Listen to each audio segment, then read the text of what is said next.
Hello बच्चों, आज सभी बोर्ड्स के लिए एक बहुत ही इंपॉर्टेंट टॉपिक मैं डिस्कस करने वाला हूं बच्चों। ऐसा टॉपिक है जो सभी हिंदी माध्यम बोर्ड, चाहे हम यूपी की बात करें, एमपी की, राजस्थान की, उत्तराखंड की, ठीक है, जितने भी हमारे पास हिंदी माध्यम बोर्ड है उन सभी बोर्ड्स के लिए बच्चों बहुत ही इंपॉर्टेंट टॉपिक होता है। आज मैं आपको बताने वाला हूं किरचॉफ के नियमों के बारे में। श्योर क्वेश्चंस पूछे जाते हैं किरचॉफ के नियम से, ये भी बताऊंगा क्या पूछता है, कितना पूछता है। तो किरचॉफ के अगर हम नियमों की बात करें बच्चों, तो किरचॉफ के नियम जो होते हैं वो दो प्रकार के होते हैं। एक होता है किरचॉफ का धारा नियम और दूसरा होता है बच्चों किरचॉफ का वोल्टता नियम। किरचॉफ का धारा नियम किरचॉफ करंट लॉ, जिसे शॉर्टकट में केसीएल भी बोला जाता है, और दूसरा होता है किरचॉफ का वोल्टता नियम किरचॉफ वोल्टेज लॉ, जिसे केवीएल बोला जाता है। तो आज की हमारी क्लास रहेगी पूरी की पूरी केसीएल और केवीएल पर बेस्ड है। बहुत इंपॉर्टेंट टॉपिक है, ध्यानपूर्वक देखिएगा। तो शुरू करते हैं पहले नियम से बच्चों, किरचॉफ का धारा नियम, किरचॉफ करंट लॉ, शॉर्टकट में बोला जाता है किरचॉफ करंट लॉ को केसीएल। ठीक है, किरचॉफ का धारा नियम, इसी को हम बोलते हैं बेटा संधि का नियम या जंक्शन रूल भी बोलते हैं। ठीक है, कई जगह बिंदु का नियम भी लिखा रहता है, संधि का नियम या बिंदु का नियम भी। तो सबसे पहले बात करेंगे है क्या। अगर नियम की बात करें बेटा, तो बोलता है कि किसी विद्युत परिपथ में किसी भी संधि पर, किसी विद्युत परिपथ में किसी भी संधि पर मिलने वाली कुल विद्युत धाराओं का या सभी विद्युत धाराओं का बीजगणितीय योग शून्य होता है। अगर कोई विद्युत परिपथ है और विभिन्न अलग अलग दिशाओं से एक बिंदु पर विद्युत धाराएं आ रही हैं और मान के चलते हैं कि वहां से कुछ धाराएं जा भी रही है, तो अगर हम सभी का योग करें, सभी को जोड़ें, तो उनका कुल योग जो होता है हमेशा शून्य होता है। यही होता है बेटा किरचॉफ करंट लॉ, जिसे हम संधि का नियम भी कहते हैं। बिल्कुल ठीक है। Sigma E is equal to zero, समस्त धाराओं का बीजगणितीय योग जीरो होता है। अगर हम मैथमेटिकली लिखेंगे तो क्या लिखेंगे, हम लिखेंगे बेटा सिग्मा आई इक्वल क्या लिखेंगे, जीरो लिखेंगे। प्रथम नियम को मैंने बताया किरचॉफ का धारा नियम, किरचॉफ करंट लॉ, केसीएल भी कहते हैं। ठीक है, अब यहां पर कैसे जोड़ना है इसके लिए देखो। ठीक है, क्या बोलता है, इस नियम का प्रयोग करते समय किसी भी संधि में प्रवेश करने वाली धाराओं को धनात्मक, जो संधि की ओर आ रही है, मतलब संधि में प्रवेश कर रही है, उन धाराओं को आप धनात्मक लेंगे, और उससे निकलने वाली, ठीक है, जो उससे निकल रही है, बाहर की ओर जा रही है, उन धाराओं को ऋणात्मक लेंगे। ये आपको ध्यान रखना बहुत ही जरूरी है, सबसे इंपॉर्टेंट चीज यही है। तो नियम आपको समझ में आई बच्चों, फिर से एक बार सुनिएगा। किसी भी विद्युत परिपथ के किसी संधि पर मिलने वाली कुल विद्युत धाराओं का बीजगणितीय योग कितना होता है, जीरो होता है। जो धाराएं संधि की ओर आएगी उसे धनात्मक लेना, जो दूर जाएगी उसे हम क्या करेंगे, ऋणात्मक। एक एग्जाम्पल से मैं आपको समझाता हूं। जैसे मान के चलिए हमारे पास में एक डायग्राम है, यहां पर दिखाई दे रहा है बेटा एक संधि दिखाई दे रहा है, एक जंक्शन जहां पर आकर सभी विद्युत धाराएं मिलती है। जंक्शन से आप परिचित हैं, ठीक है। जंक्शन जैसे रेलवे जंक्शन होता है, बस का जंक्शन होता है। रेलवे जंक्शन में सारी ट्रेनें आपस में आकर वह एक जगह मिलती है बच्चों, वैसे ही बस का जंक्शन होता है जहां बसेस आकर मिलती है। बस वैसे ही यहां पास में जो जंक्शन है, ठीक है, इस जंक्शन में क्या मिल रही है बेटा, धाराएं। तो डायग्राम देखकर आपको समझ में आ रहा होगा कि कुछ धाराएं जंक्शन की ओर आ रही है और कुछ धाराएं दूर जा रही है। तो नियम में हमने यही बात किया कि कैसे लेंगे, चिन्हों का बहुत महत्व होता है। यहाँ जो धाराएं आ रही है उसको धनात्मक और जो दूर जा रही है उसको ऋणात्मक लिया जाएगा, बोलता है। ठीक है, तो क्या है हमारे पास नियम बेटा, सिग्मा आई इक्वल जीरो, सभी धाराओं का बीजगणितीय योग शून्य होगा। अब देखिएगा कौन सी धारा आ रही है, जो संधि की ओर आ रही है वो है I1, पॉजिटिव लेंगे। और कौन है बच्चों, I2, पॉजिटिव लेंगे। दूर जा रही है कौन, I3, तो नेगेटिव लेंगे। I4 पास आ रही है तो पॉजिटिव लेंगे। I5 दूर जा रही है तो नेगेटिव लेंगे। बराबर हो जाएगा शून्य, बराबर हो जाएगा शून्य।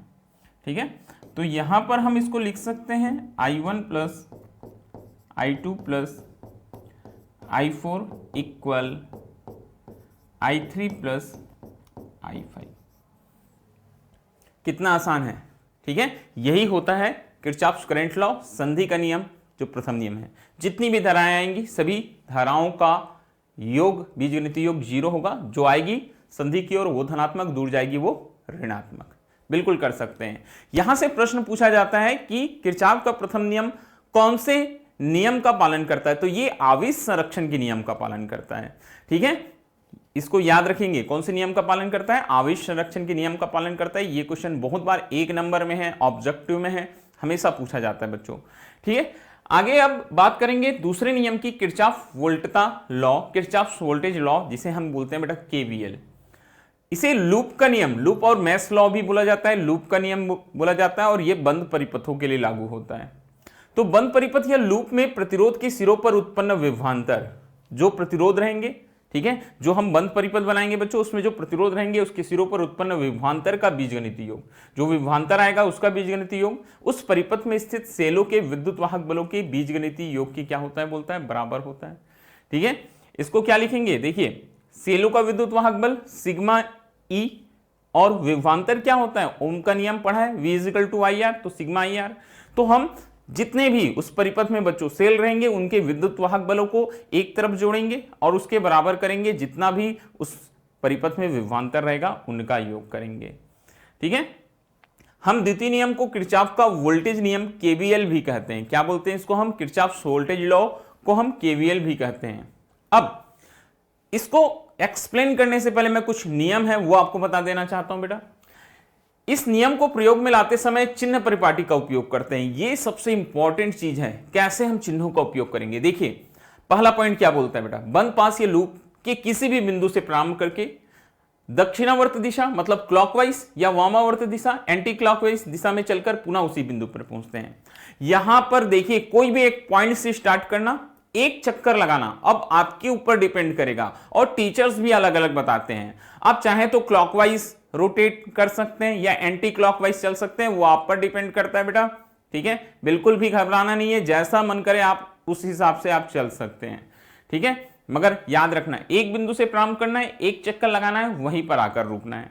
दूसरा नंबर, जब सेल के अंदर बोलते हैं उसके ऋण सिरे से धन सिरे की ओर चलते हैं। सेल के अंदर अगर हम माइनस से प्लस चलेंगे तो विद्युत वाहक बल को धनात्मक लेते हैं, और सेल के अंदर अगर धन से ऋण चलेंगे तो विद्युत वाहक बल को ऋणात्मक लेंगे। सबसे पहला आप विद्युत वाहक बल के लिए चिन्ह सीख जाइए। अगर आप सेल के अंदर माइनस से प्लस जा रहे हैं तो विद्युत वाहक बल धनात्मक होगा, और उल्टा बेटा अगर आप धन सिरे से ऋण सिरे की ओर चलेंगे तो विद्युत वाहक बल को आप ऋणात्मक लेना। वैसे ही अगर धारा की दिशा में चलते हैं तो धारा और प्रतिरोध के गुणनफल को धनात्मक लेते हैं। जिस दिशा में धारा चल रही है उस दिशा में चलेंगे तो धारा और प्रतिरोध का गुणनफल रहेगा वो धनात्मक होगा, और अगर हम धारा की विपरीत दिशा में चलेंगे तो धारा और प्रतिरोध के गुणनफल को हमको ऋणात्मक लेना पड़ेगा, मतलब विभवांतर हमारा ऋणात्मक आ जाएगा। ठीक है, अब इसको हम समझते हैं, देखिए कैसे। ठीक है, मैं एक परिपथ बनाता हूं, बिल्कुल ध्यान से देखना ना, बहुत ही आसान होता है बच्चों। मैं यहां पर एक परिपथ बनाता हूं, इस परिपथ में एक सेल और साथ में लगाता हूं बच्चों एक प्रतिरोध।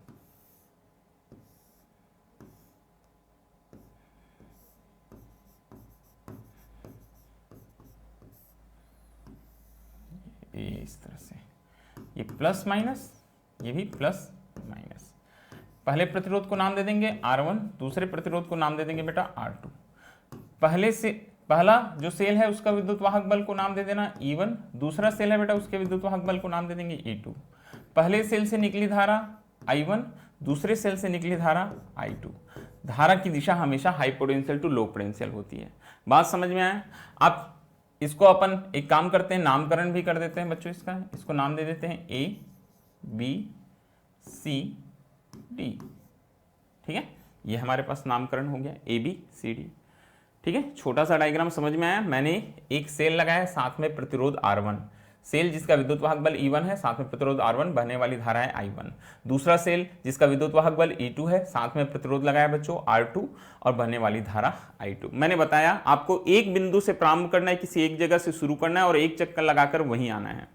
ठीक है, और आपके ऊपर डिपेंड करेगा कि आप कैसे रोटेट करते हैं, चाहे आप क्लॉकवाइज चलो चाहे आप एंटी क्लॉकवाइज चलो। ठीक है, तो यहां पर बेटा मैं जो रोटेशन कर रहा हूं वो एंटी क्लॉकवाइज कर रहा हूं, घड़ी की सुई के विपरीत दिशा में। कुछ ऐसे जाऊंगा और वापस घूमकर इस तरह से आऊंगा। ठीक है, और मैं कौन से जगह से चलना शुरू करूंगा? मैं पहले सेल से चलना शुरू करता हूं, जो पहला सेल है जिसका विद्युत वाहक बल E1 है। ठीक है, ये तो चलो सबसे पहले बेटा हम पहले सेल से चलना शुरू करते हैं। तो पहले सेल में इससे ऐसे चल रहा हूं ना मैं एंटी क्लॉकवाइज, तो पहले सेल के लिए मैं कैसे चल रहा हूं? माइनस से प्लस। मेरे पास में जो लॉ है बेटा वो है sigma I is equal to sigma E equal sigma E, विद्युत वाहक बल को मैं एक तरफ जोड़ूंगा, ठीक है, sigma E equal I R, ये मेरे पास लॉ है। सबसे पहले मैं कौन से परिपथ के लिए, ए बी सी डी के लिए, ठीक है, ए बी सी डी के लिए बताता हूं, चलिएगा। मैं चल रहा हूं पहले सेल में माइनस से प्लस, मैंने बोला माइनस से प्लस जाने पर सेल के अंदर में विद्युत वाहक बल को धनात्मक लेंगे, तो प्लस से माइनस ऐसे जाऊंगा, एंटी क्लॉकवाइज रोटेट होऊंगा। मगर दूसरे सेल में जब चलूंगा बच्चों, तो दूसरे सेल में देखो ऐसे रोटेट हो रहा हूं मैं, घूम रहा हूं ना, घूम रहा हूं, तो दूसरे सेल में कैसे जा रहा हूं, प्लस से माइनस, तो चिन्ह क्या आ गया मेरा, ऋणात्मक हो गया। दो ही सेल हैं, एंटी क्लॉकवाइज रोटेट किया, पहले सेल में माइनस से प्लस तो E1 प्लस हुआ बेटा, दूसरे सेल में प्लस से माइनस की ओर गया तो E2 क्या हो गया, माइनस हो गया। अब विभवांतर की बात करते हैं, जिस दिशा में घूम रहे हैं उसी दिशा में देखो I1 भी जा रही है, मैं ऐसा रोटेट हो रहा हूं ना, ऐसे रोटेट हो रहा हूं, तो उसी दिशा में कौन जा रही है बेटा, I1 भी। तो I1 साथ में प्रतिरोध क्या है बेटा, R1, ये धनात्मक लेंगे, I1 R1। फिर आगे बढ़ा मैं, ठीक है, I1 R1 को तो मैंने पॉजिटिव लिया क्योंकि जिस दिशा में मैं चल रहा हूं धारा भी उसी दिशा में बह रही है। मगर जैसे ही आगे बढ़ा, जिस दिशा में मैं घूम रहा हूं I2 उसके अपोजिट डायरेक्शन में है, तो I2 और R2 का जो गुणनफल होगा वो ऋणात्मक आएगा। बस इतना सा लॉ है, बिल्कुल सिंपल सा फंडा है। क्लियर हुई बात, ठीक है।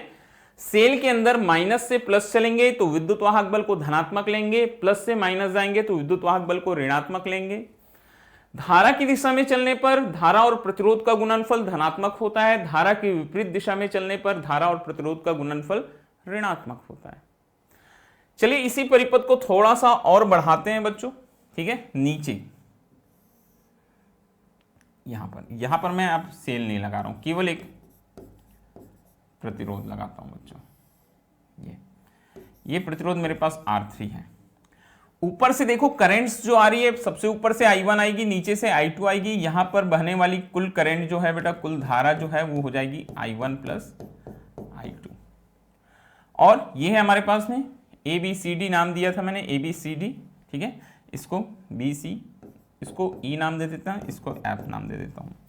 तो अब जो मेरे पास में परिपथ बना BCEF, BCEF के लिए, ठीक है, यहां पर भी ठीक मैं वैसे ही एंटी क्लॉकवाइज रोटेट होऊंगा, इस तरह से बेटा घड़ी की सुई की विपरीत दिशा में चलूंगा, ठीक है, इस तरह से चलूंगा मैं।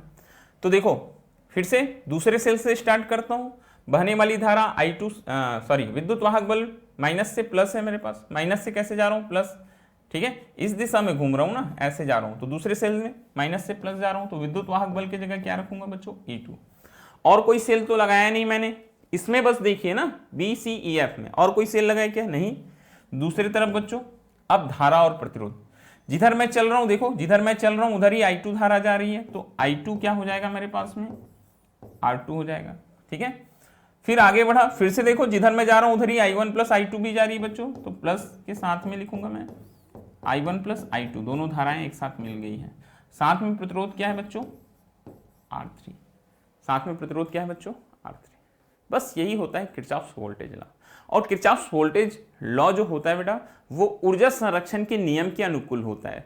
तो ये प्रश्न अक्सर ही पूछा जाता है कि प्रथम नियम और द्वितीय नियम कौन से नियमों के अनुकूल है। तो प्रथम नियम आवेश संरक्षण को दिखाता है और द्वितीय नियम जो होता है ऊर्जा संरक्षण को। बिल्कुल अच्छे से समझ में आया होगा ये कॉन्सेप्ट आपको, ये यूज करना जब भी आपको कोई न्यूमेरिकल बनाना होगा। KCL और KVL से न्यूमेरिकल्स बहुत आते हैं, ठीक है, तो ये चीजें आप बिल्कुल उपयोग कीजिएगा। नियम भी है, ठीक है, PPT आपको मिल जाएगी बच्चों, ठीक है। हमारे डाउटनेट का जो ऐप है, अगर इंस्टॉल नहीं किया होगा वो इंस्टॉल कर लेना, वहां पर जो फ्री बैचेस है वहां पर हम आपको ये PPT अवेलेबल करवा देंगे। तो आज की ये छोटी सी वीडियो आप सभी बच्चों को बिल्कुल बहुत ही अच्छे से पसंद आई होगी। कमेंट करके जरूर बताना कि कैसा लगा ये कॉन्सेप्ट। ओके, थैंक यू बच्चों।